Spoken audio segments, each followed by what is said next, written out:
Non, mais je suis d'accord avec vous. Effectivement, de ce point de vue-là, je te retrouve. Je pense que les Français ont beaucoup fait pour sauver les Juifs, c'est vrai. Mais bien évidemment, Et oui. évidemment. Et je pense que le gouvernement Parce que les français Français n'étaient pas antisémites. Je suis tout à fait d'accord avec vous. Que c'est une politique qui Mais va vraiment les révulser. Je vais plus loin que vous. Moi, je pense que le peuple français est un des pays les moins racistes au monde. Je pense sincèrement. Je pense sincèrement. Mais je pense, oui. Du coup, j'ai oublié ce que je voulais dire. En tout cas, il y a une question qui me taraude, c'est pourquoi si le gouvernement français voulait se faire bien voir, on va dire, de l'occupant, il n'est pas livré l'ensemble des Juifs. Pourquoi avoir voulu faire une sélection entre des Français et des étrangers et livrer que des étrangers? C'est très simple, c'était dans la logique, l'une des logiques, mais celle-là dominante, du gouvernement de Vichy. N'oubliez pas, révolution nationale. Oui. Vous savez, quand il disait... C'est très intéressant parce que Vichy, si vous voulez, est rempli de bonnes intentions. Et au pied de ces bonnes intentions, dépose des actes absolument horribles, méprisables. C'est certaines personnes de Vichy qui ont des bonnes intentions. Oui, en plus, ils ne pensaient pas tous la même chose. Mais en tout cas, si on résume Vichy, on dit toujours travail, famille, patrie. Oui, mais attendez, ces principes qui étaient d'ailleurs pas du tout ceux de Pétain, qui étaient en fait ceux du PSF, du parti de la ROC, eh bien, ces principes, travail, famille, patrie. Aujourd'hui, vous avez du mal. Si vous dites ça, vous faites ridiculiser. Si je dis moi, je suis pour la famille. À cause des gaullistes. Non, c'est eux qui ont diabolisé ça. Pas du tout. C'est la conscience collective. Tout simplement, à chaque fois, on rappelle. La conscience collective, on le laisse à chaque fois, on rappelle que c'est ce régime qui a empêché ces trois termes. Alors que la vérité, c'est quoi? C'est le travail, la famille et la patrie sont trois principes sains. Et le fait que ce gouvernement les ait proclamés, c'est une bonne chose. Le problème, c'est que lorsqu'on regarde le détail, le travail, c'était le travail obligatoire en Allemagne. La famille, c'était 1 500 000 prisonniers séparés de leur famille et qu'on n'arrivait pas à ramener. Et la patrie, c'était une patrie occupée par l'ennemi et martelée par l'ennemi. C'est effrayant quand même, quoi. Mais c'est effrayant. Donc si vous voulez... La réalité est effrayante.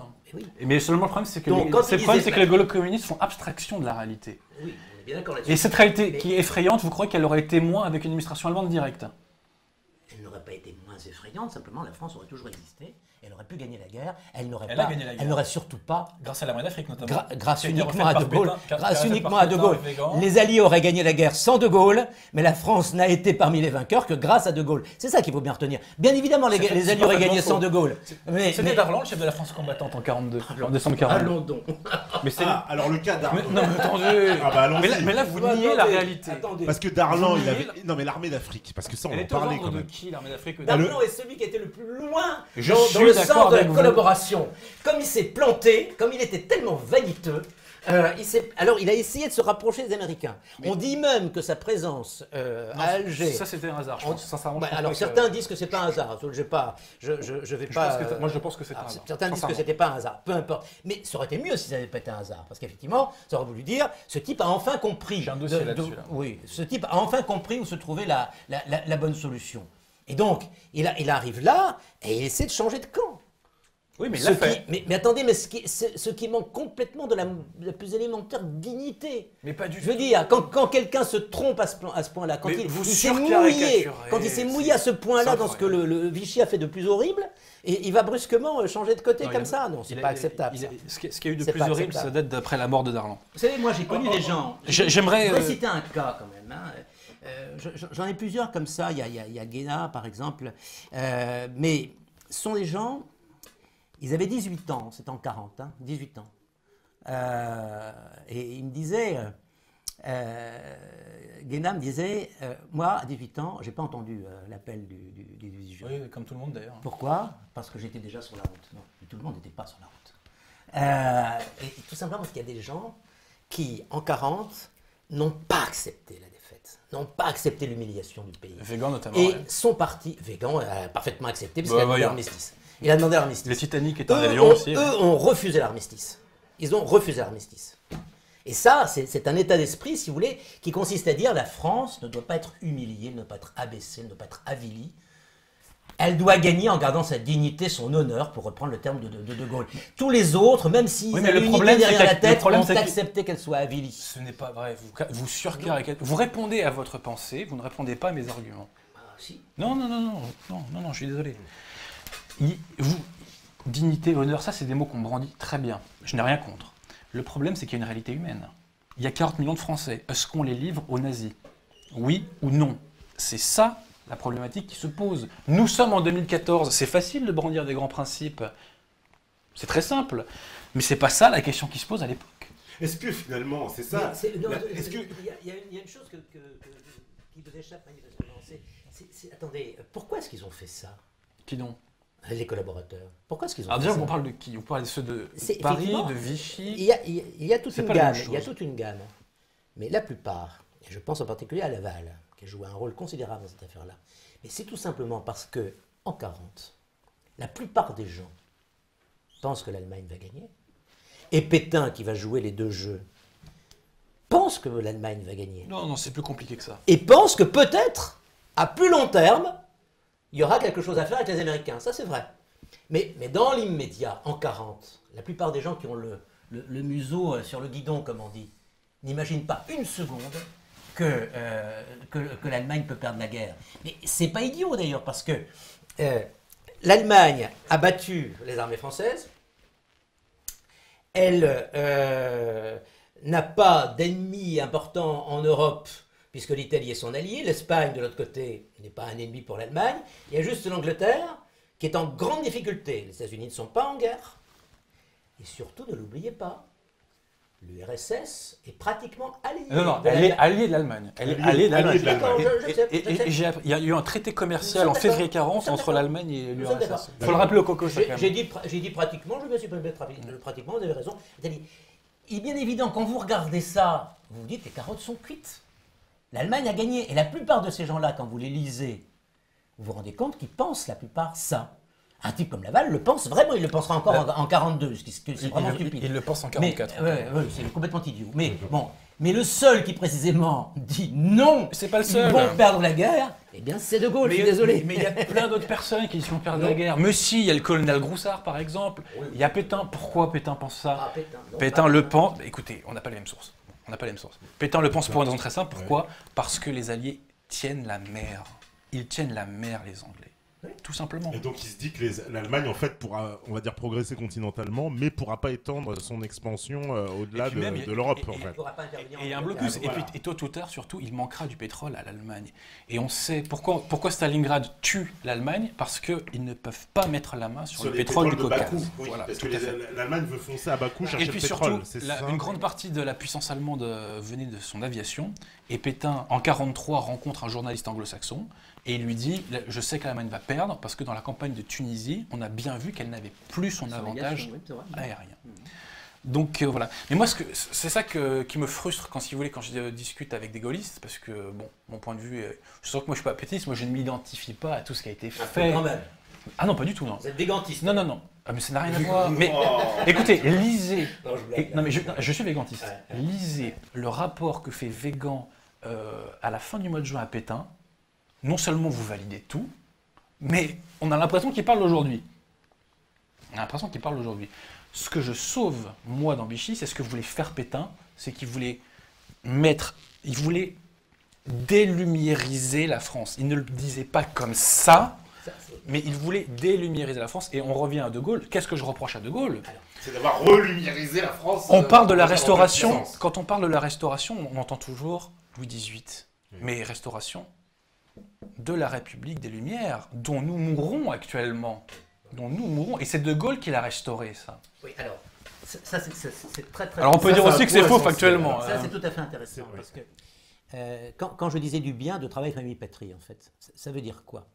Ça veut dire que dans le fond, il y avait beaucoup de choses valables dans ce qu'on appelait la Révolution nationale. De Gaulle l'a dit lui-même. Oui, non, mais il y avait beaucoup de choses valables. Philippe Barrès. Ce qui est aberrant, c'est qu'on ait justement voulu restaurer la France alors qu'elle était occupée par son pire ennemi. Ils ne se sont pas rendus compte que, ça n'allait pas marcher, parce qu'ils n'avaient pas les moyens, et deuxièmement, que ça allait pourrir ces idées-là pour le reste de l'histoire. C'est ce qui nous arrive encore maintenant lorsqu'on se fait attaquer sur Travail Famille Patrie, parce que tout simplement, ce sont des mots qui ont été gâchés par ceux qui les ont employés. Mais vous participez à ça en diabolisant Pétain. Pas du tout, je viens de dire le contraire. En diabolisant Pétain. En diabolisant Pétain, parce que en ridiculisant Végan. Vous participez à ça? C'est pas lui le sujet. Pétain a fait de la politique. C'est ça qui est grave. Et précisément, en faisant en sorte que la révolution nationale ait été menée dans un moment où elle ne pouvait pas être menée, il a gâché ses atouts, il a empêché la restauration en fait du pays. D'une certaine manière, De Gaulle et Pétain étaient d'accord sur ce sujet-là. Qu'il fallait, vous savez, ils avaient tous les deux lu Renan, et ils se trouvaient dans la même situation que Renan après la guerre de 70, c'est-à-dire réforme intellectuelle et morale de la France, redressement du pays. Et spirituel. Patriotisme. Oui, mais enfin, c'est le titre du bouquin, c'est réforme intellectuelle et morale. Bien sûr, on est d'accord. Et ce que voulait faire De Gaulle et ce que voulait faire Pétain, sans doute, c'est ça seulement. La différence, c'est que De Gaulle était persuadé qu'on ne pouvait faire ça qu'en gagnant la guerre, et que Pétain a pensé, mais vraiment en étant complètement aveugle, qu'on pouvait faire ça avec des Allemands qui occupaient le pays. D'ailleurs, il y a un homme pour lequel j'ai beaucoup d'admiration personnellement, qui est un homme peu connu, qui est François Valentin, qui a été, je pense bien, condamné même un tout petit peu à la fin de la guerre. C'est un homme dont le parcours est tout à fait intéressant. C'était avant-guerre un jeune patriote. C'est un groupement politique très à droite, dans lequel je pense Mitterrand également a trempé un peu. Et autrement dit, c'était un patriote, c'était un homme de droite. Il est ensuite devenu député lorrain. C'était un député de droite, mais évidemment, en tant que député, il était plus modéré. Je ne sais pas, il devait siéger à la Fédération républicaine, des choses comme ça. Et lorsque la Révolution nationale, mais il était enthousiaste. Et puis brusquement, il a compris que, au fur et à mesure des années, au fur et à mesure, comme il dit, de la descente aux enfers, des renoncements, au fur et à mesure des échecs, au fur et à mesure des lâchetés, il dit aussi, eh bien, il s'est rendu compte qu'on était en train de démolir complètement ce projet. Qu'est-ce qu'il a fait? Ah ben, il est parti. Et il est parti en quittant absolument tout pouvoir. Il est parti tout simplement se battre dans la résistance. Et puis ensuite, il a fait la guerre avec la première armée. Ce qui fait qu'à la fin de la guerre, il dit quand même, vous avez quand même soutenu Pétain, là. Donc on va vous punir. Oui, mais enfin, vous avez été résistant aussi. Donc on ne va pas vous punir beaucoup. Mais c'est un homme qui en raison même de sa prise de conscience, de la manière dont il dit, mais nous nous sommes complètement trompés, quoi. Nous pensions restaurer des valeurs, et nous les avons gâchées parce qu'elles ont été compromises avec des hommes qui les ont salies. Mais ça résume tout. Elles ont été restaurées, c'est intéressant. Elles ont été restaurées. Oui. On apprenait le respect envers Dieu, écoutez, on apprenait le respect envers Dieu à l'école. C'est très simple. Les Lumières ont naturalisé la société. Oui. La coupure entre la spiritualité et l'individu vient de là. Un individu, pour fonctionner, doit être branché à 3 prises. Matériel, parce que, oui, il ne faut pas qu'on soit dans la servitude matérielle. Il faut être enraciné, comme dans l'ancienne, cette chère Simone Veil. Et il faut la prise spirituelle. Bon. Les Lumières en ont éradiqué 2. Bon. Qu'on le veuille ou non, Pétain voulait donner une place plus grande à l'Église. Il voulait faire une république chrétienne, corporative et familiale, sachant que le vrai projet de Pétain... Il a choisi le même moment, c'est tout ce que je vous dis. Mais est-ce qu'il avait le choix? Mais précisément oui. Il devait bien comprendre que prendre le pouvoir à ce moment-là, c'était le pire moment pour faire ce qu'il voulait faire. Admettons qu'ils ne le prennent pas. Vous pensez sincèrement que ces gens de la Fédération républicaine, du Parti communiste, du Parti radical-socialiste, à la fin de la guerre, ce serait dit, bon, les Lumières, ça a foiré, finalement, on va revenir à un catholicisme d'État. Vous le pensez vraiment? Sincèrement. Sincèrement. On restaure notamment une aide à l'enseignement privé sous Pétain. Tout à fait, ouais. Résultat pratique, à la fin de la guerre, paf, on le supprime. Et qu'est-ce qui rétablit ça? C'est De Gaulle, lorsqu'il revient au pouvoir en 1958. Tout simplement parce que c'était ce qu'il voulait. Parce qu'il considérait qu'effectivement, la laïcité ne devait pas être une laïcité agressive envers la religion, ce qu'elle avait été auparavant.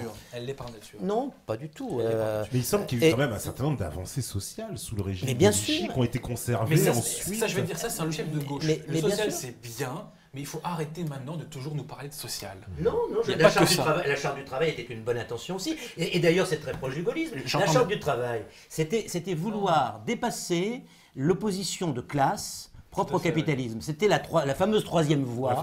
Et vous trouvez un mot qui est typiquement gaulliste, vous trouvez le mot de participation.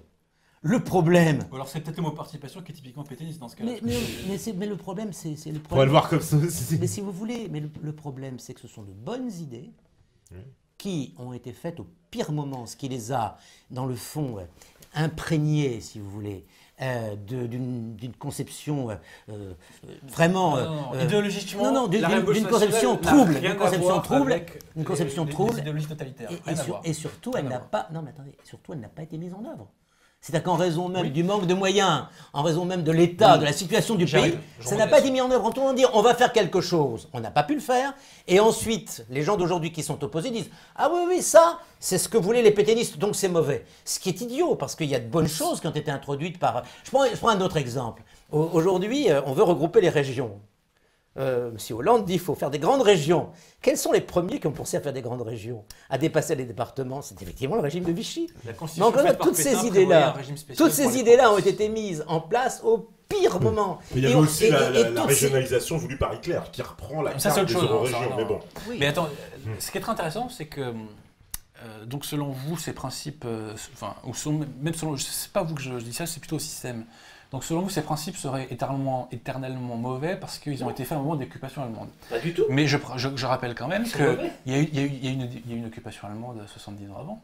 Et la République a commencé sa restauration progressive, parce qu'en fait c'est en 1975 qu'elle est définitivement réinstaurée. Mais ça a été fait pendant l'occupation allemande. Pourtant, c'est un argument parfaitement réversible pour nos adversaires. Non, excusez-moi, non, pas du tout. Alors là, franchement, je ne compare pas Hitler à Bismarck. C'est pas du tout la même chose. Attendez. Non, mais il y a une occupation. Les Allemands sont restés quelques mois en 70. Et ne sont pas du tout intervenus sur la politique française, pas du tout. Pas du tout. Et en plus, il n'y avait pas une idéologie qui dominait l'Empire allemand à l'époque, c'était le nationalisme allemand, point. Il y en avait une. En revanche, le Kulturkampf, mais ça ne valait pas pour la France était catholique.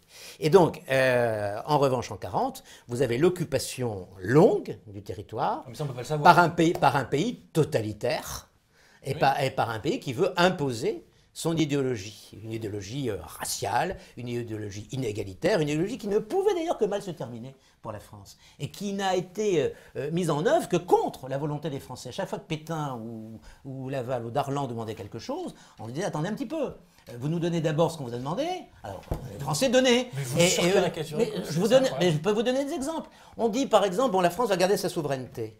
Ah oui? Sur quel territoire?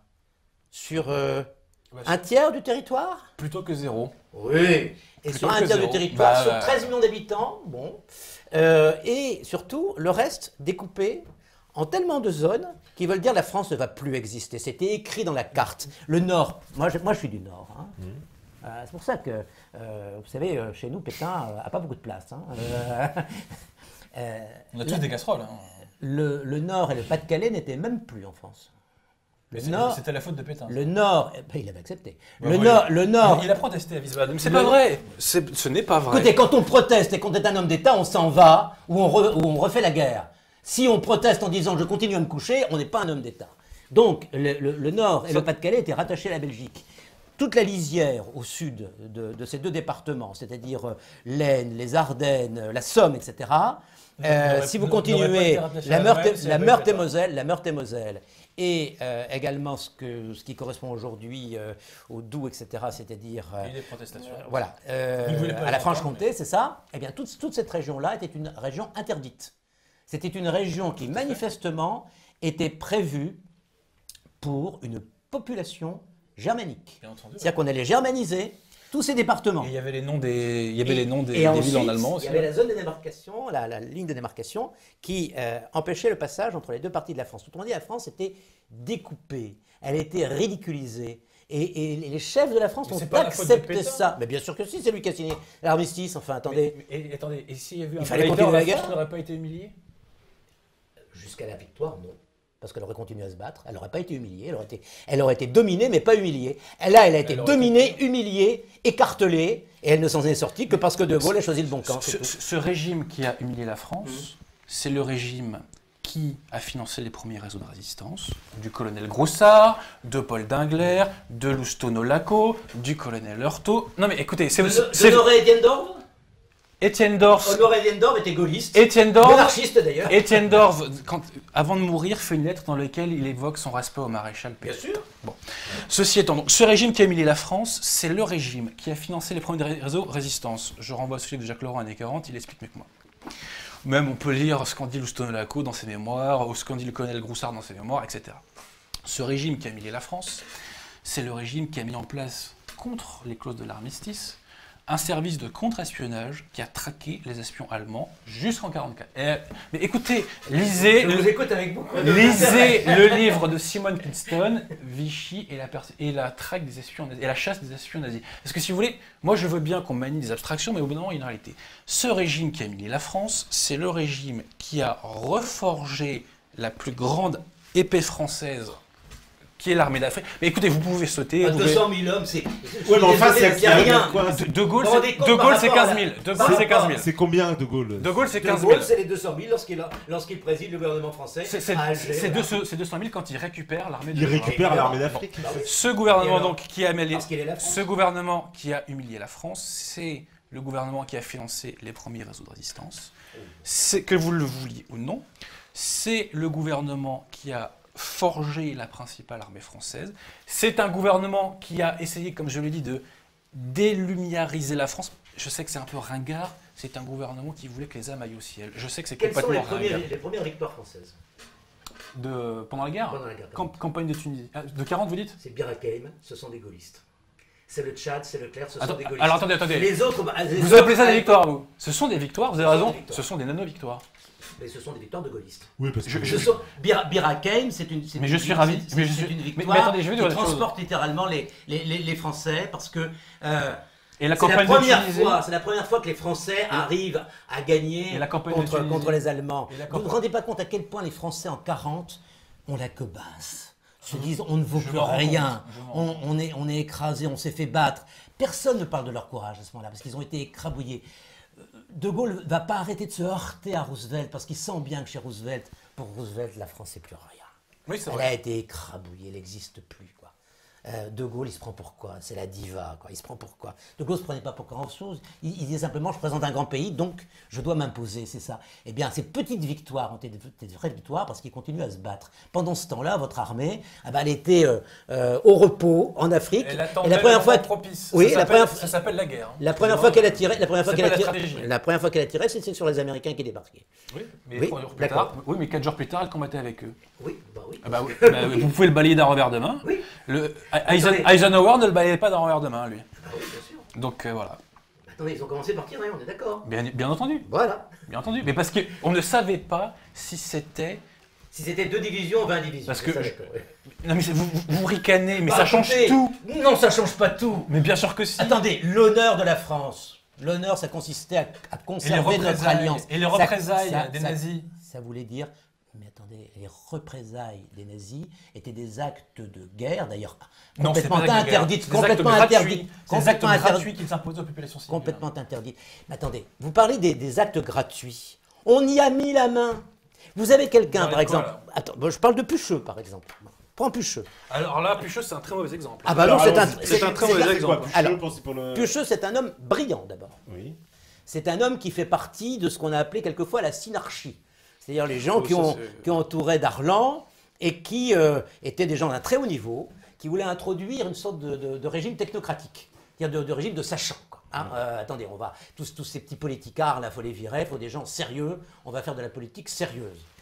Eh bien, ce monsieur très sérieux, qu'est-ce qu'il fait lorsqu'il y a, vous savez, les otages, lorsqu'il y a un Allemand qui se fait tuer par des communistes dans le métro. Sur lequel il y aurait beaucoup à dire sur la résistance communiste. Oui, on est tout à fait d'accord là-dessus. C'était un acte qui ne servait à rien sur le plan de la résistance et qui a entraîné 50 morts gratuits. Bon, mais qui est-ce qui a fourni les noms des morts? C'est M. Pucheux. Non, c'est pas possible. Non. Attendez. Pucheux a fourni... C'est factuellement faux. Je suis désolé. Non, c'est factuellement faux. Écoutez, je vous montrerai. Vous trouvez ça dans Les Hommes de Pétain. Le bouquin Les Hommes de Pétain, vous lisez ça, vous verrez Les Allemands proposent une liste à Pucheux. Les Allemands proposent une liste à Pucheux. Pucheux, c'est qui? Ministre de l'Intérieur. Pour comprendre, pour tout le monde. Il voit la liste. Et il voit que dans la liste, il y a des anciens combattants. C'est ça, il voit que dans la liste, il y a des anciens combattants. Donc, il préfère mettre des communistes à la place. Non, c'est pas comme ça. Non, ça s'est pas passé comme ça. je vous dis, il n'aurait pas dû mettre la main. Enfin, vous vous rendez pas compte. Je suis d'accord avec vous, il n'aurait pas dû mettre la main, mais ce n'est pas tout. Mais c'est pas pour autant qu'il faut mentir à son sujet. Mais il ne fallait pas du tout être complice. C'est pareil que pour l'Arabie Saoudite. Alors juste pour finir, est-ce qu'il peut terminer pour qu'on puisse comprendre, parce qu'on n'a pas compris. Alors, les Allemands montrent une liste d'otages à exécuter à Pucheux. Pucheux voit qu'il y a des anciens combattants dedans. Donc Pucheux dit, moi je ne veux pas qu'on condamne ces gens-là. Ensuite, les Allemands mettent une deuxième liste où il n'y a que des communistes, je crois, et là Pucheux ne dit rien. Mais il n'a pas désigné. C'est pas ce que j'ai lu. Hein. Bah, moi, c'est ça que j'ai lu, moi. Moi, c'est ça que j'ai lu, moi. Les hommes de Pétain, et vous verrez que c'est bien Pucheux qui a rédigé. Ça a été d'ailleurs le motif, l'un des motifs de sa condamnation à mort et de son exécution. Parce qu'en plus, comme M. Pucheux était très intelligent, De Gaulle, en 1943, il a essayé de se faire passer pour un résistant. Il est passé en Afrique du Nord, il s'est fait arrêter. Pour aller combattre. Pour aller combattre contre les Allemands. Non mais écoutez, vous pouvez... À chaque fois, vous niez les éléments factuels. Donc effectivement, dans ce cas-là, vous avez toujours raison. On est d'accord. Alors, il est parti. Il est retourné en Afrique du Nord et il s'est fait arrêter après en Afrique du Nord, c'est ça? En fait, c'est Giraud le coupable dans cette histoire. Oui, c'est vrai que Giraud a dit tu peux venir. C'est un autre débat. Et lorsqu'il est arrivé, il l'a complètement lâché. De ce point de vue-là, ça ne rehausse certainement pas l'esprit. C'est bien possible. Ah non, mais c'est qu'il ne voulait pas. Il dit c'est pour une raison d'État, vous avez des gamins, je m'occuperai d'eux. Bon, il s'est pas occupé, mais c'est pas grave ça. Mais le cas Pucheux est annexe malgré tout. De Gaulle a toujours été très respectueux des hommes courageux et des hommes efficaces. J'aimerais évoquer, Pucheux, c'était plutôt un homme efficace. J'aimerais évoquer, si vous plaît, un ministre dont on n'a pas beaucoup parlé, qui est le général Bergeret, qui était en relation directe avec l'intelligence service. C'est-à-dire que les Anglais pensaient que Vichy n'était pas qu'un nid de collabos. Il y en avait, je ne dis pas le contraire, mais je dis qu'il faut le voir tous les versants de la chose. Rappelons-nous, la vérité est dans le tout, et Dieu sait si ça fait du mal de citer Kant. Bref. Le général Bergeret, ce qui est intéressant, c'est que donc l'opération Torche a eu lieu le 8 novembre 1942. Le 5 novembre, je dis pas de bêtises, novembre. Le 5 novembre 1942, Bergeret est informé par les anglo-saxons, ce qui n'était pas le cas de De Gaulle, soit dit en passant, il est informé par les anglo-saxons de l'imminence du débarquement. Que fait-il?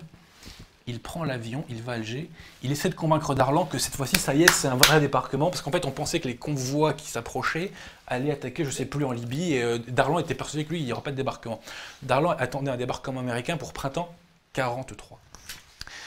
Bergeret vient le voir et il lui dit « Mais si c'est maintenant, il faut se rallier à eux, etc. » J'aimerais quand même qu'on réfléchisse à ça. Le fait que les services secrets anglais avertissent un ancien ministre de Vichy, qui 3 mois avant était encore au gouvernement, ou 3-4 mois avant était encore au gouvernement, pour l'avertir du débarquement, alors qu'ils n'en ont pas parlé à De Gaulle. Est-ce que ça n'évoque rien? Est-ce que ça ne remue rien? Est-ce que ça ne remet rien en cause? Ça a été constamment comme ça pendant la guerre. Vous avez eu au sein même du cabinet anglais des manœuvres hostiles à De Gaulle, bien sûr. Si les Alliés pensaient que tous les Français qui étaient à Vichy étaient des capitulards, est-ce qu'ils auraient agi de la sorte? De la même façon qu'il y avait plusieurs types de collaboration, il y avait aussi des opinions différentes et des manœuvres un peu annexes au sein du cabinet britannique, bien sûr. Mais est-ce que c'est pas des fois, voilà, par exemple dans ce cas-là, est-ce que c'est pas un espèce de plutôt de costume de collaborateur, mais en fait la personne un peu, j'ai envie de dire, bon, je collabore avec l'ennemi pour de toute façon, parce que j'ai pas trop le choix, mais en fait, par derrière, Mais quand vous faites l'analyse des collaborateurs, quand vous faites l'analyse des collaborateurs, mais c'est incroyable, panel. C'est incroyable. Vous aviez des gens qui étaient collaborateurs par anglophobie. Ils détestaient les Anglais. Vous en aviez beaucoup, par exemple, chez les marins. Ça, c'était bon. Vous aviez des gens qui étaient collaborateurs, oh oui, mais uniquement parce qu'ils voulaient effectivement garder la France existante comme un État reconnu. Cela était souvent très germanophobe. Vous aviez au sein même du cabinet de Pétain des gens qui étaient extrêmement germanophobes. Je lisais récemment le livre de Racine, de Paul Racine, qui était dans son secrétariat particulier. Et c'est un médecin qui dirigeait le Miribel, je pense qu'il s'appelait un truc comme ça, qui dirigeait son cabinet particulier. Ce personnage était tout à fait germanophobe. Il détestait les Allemands, comme la plupart des Français d'ailleurs, détestaient les Allemands. On ne peut pas leur reprocher ça. Vous aviez des gens qui venaient de l'extrême droite. On dit toujours, d'ailleurs, souvent vous lisez ça. On dit, ah oui, Vichy c'est l'extrême droite. C'est pas vrai du tout. Vous aviez des gens qui venaient de l'extrême droite, des gens qui avaient été maurassiens, par exemple, et qui jouaient un rôle important. Je pense à Alibert, par exemple. Ils ont été marginalisés assez vite. Mais qui, pas tous, mais bon, beaucoup en tout cas. Mais vous aviez énormément de gens, on n'en parle jamais, mais vous aviez énormément de gens, parmi les plus dangereux, qui en fait étaient des gens de Bush, et qui étaient, eux, germanophiles. C'est-à-dire qui étaient admiratifs de l'Allemagne, non pas de l'Allemagne nazie, mais de l'Allemagne. Et c'était des gens qui, en général, avaient été proches, tenez-vous bien, d'Aristide Briand. Et qui ont adhéré à l'amitié franco-allemande, qui étaient donc souvent des amis personnels de Habetz, et qui donc ont entretenu les meilleurs rapports avec les Allemands. Autrement dit, vous aviez énormément de dispositifs, et en plus, vous pourriez faire une collection, enfin des collections comme ça de collaborateurs différents. Et à l'intérieur de chacune de ces collections, vous aviez en plus les calculs personnels, les rivalités personnelles, les coups de Jarnac, etc. C'est horrible. Ce régime était un panier de crabes misérable. C'est l'héritage de la XIIIe République. Oui. Mais ce qui est très intéressant, c'est que la gauche aime beaucoup Darnan, le collaborateur Darnan. Pourquoi? Parce que parmi tous les ultra-collabos, c'est le seul qui était de droite. Tous les autres ultra-collabos, les Marcel Déat et compagnie, Doriot venaient tous de la gauche, et même dans la milice d'ailleurs. J'ai plus la tête du numéro 2, mais il venait du Parti communiste aussi. Donc ça, c'est quand même quelque chose qu'il faut rappeler. D'ailleurs, le colonel Groussard, qui est un des premiers résistants, dans ses mémoires que j'invite à lire, parce que déjà, d'un point de vue factuel, ça apprend beaucoup de choses, et en plus, il y a un très beau style. Par les temps, c'est pas du Houellebecq, là c'est vraiment du beau français. Petit coup de patte en passant. Ouais, il n'y a plus d'écrire en français de toute façon, donc ça c'est. Faut pas être défaitiste comme ça. Oh, mais on ça m'étonne pas que vous soyez pour Pétain, vous êtes défaitiste. Il a gagné des batailles contrairement à De Gaulle. Hein. Bon, bref. Ah non. Non mais bon, je veux pas te le charmer. De Gaulle s'est contenté de gagner la guerre. Mais bref. Ah bon, il a gagné la guerre. Bah oui. Bref. Je disais quoi là? Ah oui, le colonel Groussard, oui. Donc le colonel Groussard racontait comment il recrutait ses résistants. Et en fait, il raconte qu'il allait voir les militants des anciens partis d'extrême droite. Pour deux raisons. Un, parce qu'ils étaient patriotes, et deux, parce qu'ils avaient l'habitude de se battre, quoi, tout simplement. Mais la gauche, de toute façon, il y a un truc qu'il faut quand même comprendre, c'est que la gauche est l'anti-France. Quand on n'a pas compris ça, on n'a rien compris à la politique française. Non, la gauche est l'anti-France. La gauche est l'anti-France. Pas toute la gauche non plus. Si, toute la gauche. Le logiciel des Lumières est vicié à la base. Il est vicié à la base, et la gauche veut remplacer la France par un autre pays, une autre civilisation, on le voit aujourd'hui. Mais ça, c'est un autre débat. La gauche est l'anti-France, et les gens qui se sont battus, qui sont davantage levés, sont des gens qui étaient marqués à droite ou à l'extrême droite, et la résistance communiste n'a pas été très spontanée. Ils se sont battus très courageusement. Ouais. Ils se sont battus. Oui, parce qu'ils ont l'URSS, voilà. Ils se sont battus pour l'URSS, ils se sont battus pour la mais ils se sont battus, ça ne retire rien à leur courage et à leur sacrifice. Parce qu'ils formaient l'essentiel des troupes après la guerre dans l'armée de libération, c'est ça? Non, pas du tout. Non. Ils ont formé l'essentiel des troupes dans l'épuration, oui, ça c'est vrai. Ah, ça c'est vrai. Parce que je condamne les crimes commis par la milice, bien entendu. Bien entendu. La vérité dans le tout, l'épuration, on n'en parle jamais, ça. Ou quand on en parle, on la minimise. Combien de personnes, on pense 100 000 morts dans cette épuration? En gros, entre 40 et 100 000. Entre 40 et 100 000. En gros, voilà. Entre 40 et 100 000. C'est un carnage quand même, hein. Faut jamais l'oublier ça. Oui, et c'était pas 100 000 collabos. Ne sont pas identifiés par tout le monde. C'est ceux de Robert Aron en tout cas. Oui, mais Robert Aron. C'est ceux d'Henri Amouroux. Oui, mais Robert Aron est. Oui, tous ceux qui disent la vérité. Bah non, il y a tous pas. Ceux qui, effectivement, effectivement. Et j'ai pas dit qu'à que. Je dis qu'effectivement, à chaque fois que quelqu'un dit un analyse, celle de Rousseau par exemple, il y a beaucoup à dire sur Rousseau. Oui, mais d'accord, mais comme on peut dire sur vraiment. Justement. Sur Robert Aron. Sur toutes ces questions-là, bien sûr, vous avez des lectures différentes. Et donc, souvent, des chiffrages différents. Par exemple, les communistes parlent toujours de leurs 75 000 morts. Il n'y a évidemment pas eu 75 000 fusillés communistes. Je pense qu'il y a eu en tout et pour tout 4 000 fusillés, je pense, quelque chose comme ça, pendant la guerre, tout compris. Hein, c'était pas seulement des communistes. Donc, si vous voulez, on est très très loin des chiffres à évoquer. En revanche, il faut toujours rappeler ça. Je pense que là, on sera parfaitement d'accord. Il faut toujours rappeler que les premiers résistants étaient des gens de droite, et souvent très à droite. D'ailleurs, bien sûr. D'ailleurs, auprès de Gaulle, l'un des responsables des services secrets de la résistance, c'était le colonel Rémy, qui était Action française. Le secrétaire, par exemple, de Moulin, Cordier, qui vit encore, je pense, c'est un des derniers compagnons de la Libération. Il a un âge canonique maintenant, Action française. Et d'ailleurs, c'est ça qui est magnifique, si vous voulez. Un type comme Cordier, si vous voulez. Enfin, il a mal fini, hein. Non, mais attendez. Il a mal fini. Ce type, il s'engage par nationalisme, comme De Gaulle. La patrie ne peut pas courber les chines, elle ne peut pas se prosterner devant le nazisme et devant l'Allemagne. Bon. Mais il accepte de travailler avec Moulin, alors que vraiment, il n'a aucune idée commune avec Moulin, mais il a un profond respect pour lui parce qu'il il est radical, c'est un radical. Moulin, c'est un radical. Moulin. Bon, mais si vous voulez, jamais il n'évoque ce genre de sujet.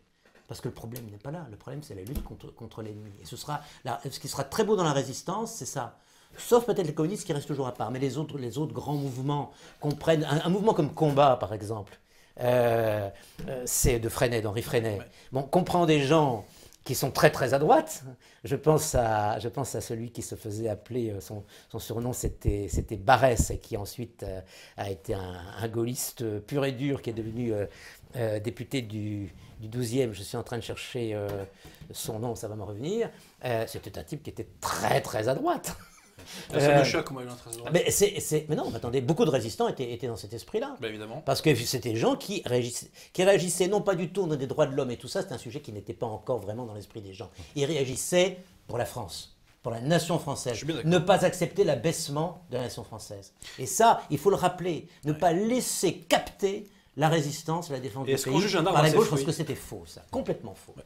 Mais si vous voulez, il faut juger un arbre à ses fruits aussi, au bout d'un moment. C'est-à-dire que ces principes qui ont été rétablis en 1944, aujourd'hui, on en paye la facture. Hein. J'aimerais quand même qu'on évoque ça aussi. C'est-à-dire que moi, le plus gros reproche que je fais à De Gaulle, sincèrement, qu'il soit parti se battre en Angleterre, c'était très bien. Hein. Je veux dire, personne ne critique ça. Ce que je lui reproche, c'est d'avoir fait dissidence et d'avoir diabolisé Vichy. Je précise juste que Fourcault, quand il va à Vichy en fin 1940, est reçu par les autorités de Vichy. Qui est Fourcault ? Fourcault, c'est un agent gaulliste que De Gaulle avait envoyé avec Duclos pour créer des réseaux de renseignement en France. Ils sont reçus par Vichy. Par qui, Vichy ? Précisément, je ne saurais pas vous le dire. Par Groussard, notamment. Mais oui, parce que vous aviez plusieurs portes d'entrée. Non, mais attendez, Pétain était au courant. Et Pétain a proposé à Fourcault un accord avec De Gaulle. C'est de Bavrin, c'est le colonel Passy qui raconte ses mémoires, donc je ne sais pas un petit. Hein. Bon. Donc, c'est-à-dire que Pétain propose un accord à De Gaulle. Je répète, Pétain propose un accord à De Gaulle. Et c'est De Gaulle qui dit non, Pétain est un vieux renard, il essaie de nous couler, etc. C'est De Gaulle qui a refusé la main tendue à Pétain. Est-ce qu'on a la même image que celle de la doxa lorsqu'on sait ça ? La réponse est non. Et d'ailleurs, pour retourner en Angleterre, Duclos et, j'oublie son nom, et Fourcault avaient besoin d'un visa. C'est Paul Baudouin, le ministre des Affaires étrangères de Vichy, qui le leur a donné. Autre chose intéressante que notamment Henri Freinet raconte dans ses mémoires, que je recommande, elles sont très, très intéressantes, qui s'appelle « La nuit finira ».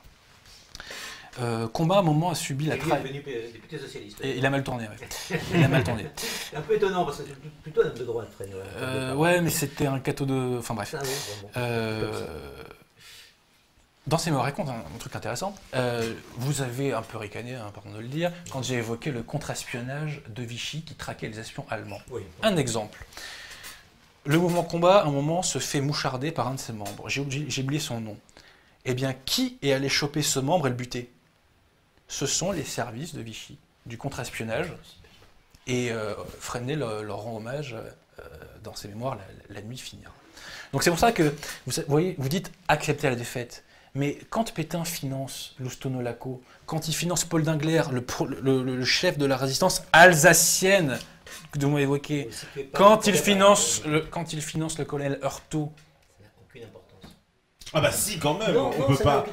Pourquoi ça n'a pas d'importance ? La résistance intérieure, ça a de l'importance quand même. Tout ce qu'a fait, alors la résistance, pas exagérer, la résistance, surtout dans les premières années, était extrêmement légère. Hein. Elle n'était pas capable de mettre les Allemands en péril, loin s'en faut. Il n'y avait même pas de maquis, il y avait juste...